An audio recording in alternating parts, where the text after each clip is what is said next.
9 TV news. Group 1 ద్వారా చేపట్టిన 563 నియామకాల్లో non local కింద ఇద్దరికి మాత్రమే అవకాశం ఇవ్వాల్సి ఉండగా 9 మందికి ఉద్యోగాలు ఇచ్చారు. ఆ 9 పోస్టులు కూడా మన ఎస్సీ, ఎస్టీ, బీసీ మైనార్టీలకు రావాల్సిన ఉద్యోగాలు.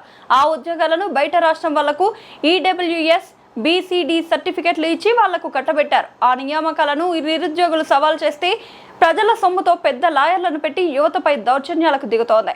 గ్రూప్ 1 ని అందరం కూడా వ్యతిరేకించాం. రాష్ట్రం వచ్చిన 12 ఏళ్లలో ఒక గ్రూప్ 1 వేసారు. 563 మందిని వేసారు.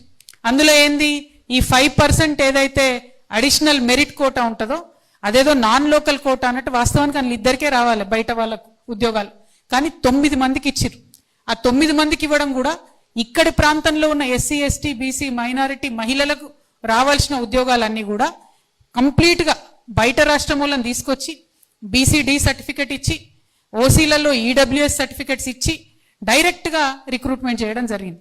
అంటే విత్ ప్రూఫ్ మాట్లాడుతున్నాను నేను, ఏది కూడా తప్పు మాట్లాడట్లేదు, ఏది కూడా మనము పేపర్లో లేనిది మాట్లాడతలేదు. ఇంకా చాలా ఉన్నాయి. మొత్తం 563 గ్రూప్ 1లలో నిజానికి చూసుకున్నట్టయితే 200 మంది బీహార్ నుండి, గుజరాత్ నుంచి, ఎక్కడెక్కడి నుంచి వచ్చి ఇక్కడ సెటిల్ అయి చదువుకున్న పిల్లలు వాళ్ళు కూడా ఉన్నారు. వాళ్ళన్నింటినీ కూడా ఎంక్వైరీ చేసుకోవాలి ఏం జరిగింది ఎగ్జాక్ట్ గాని. అంటే ఇక్కడ ఒక చిన్న రాజ్యాంగపరమైనటువంటి రక్షణ ఉంటుంది ఏ రాష్ట్రంకైనా. ఇవాళ మన రాష్ట్రంలో ఎస్టీలు ఉన్నారు, అదే పక్క రాష్ట్రంలో ఉండే ఎస్టీ బిల్ అని ఒక జాతి ఉంటుంది. ఎస్టీ బిల్స్ వచ్చి ఇక్కడ ఉద్యోగం రాద్దామంటే వాళ్ళు ఇక్కడ ఓసీలు అవుతారు, ఎస్టీలు గారు. ఏది మన స్టేట్ పోస్టులకు.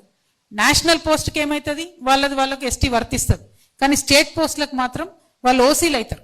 కానీ గ్రూప్ 1లో డైరెక్ట్గా చేసినటువంటి ఇబ్బంది ఏంటంటే అక్కడ ఆంధ్రాలోనూ రాయలసీమలోనూ ఉన్నటువంటి ఓసీ ఈడబ్ల్యూఎస్ని ఇక్కడ తీసుకొచ్చి ఇచ్చిర్రు రిజర్వేషన్.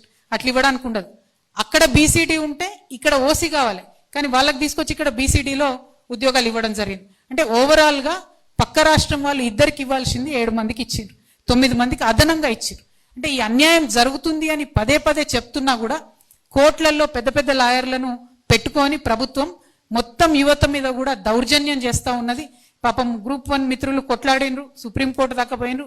కానీ ప్రభుత్వం కోట్ల రూపాయలు తీసుకొచ్చి ఇచ్చే పెద్ద లాయర్ల ముందు వరుస పెట్టి కనీసం బెంచ్ మీదకి కూడా కేసులు రాకుండా చేస్తున్నటువంటి సందర్భం ఉన్నది.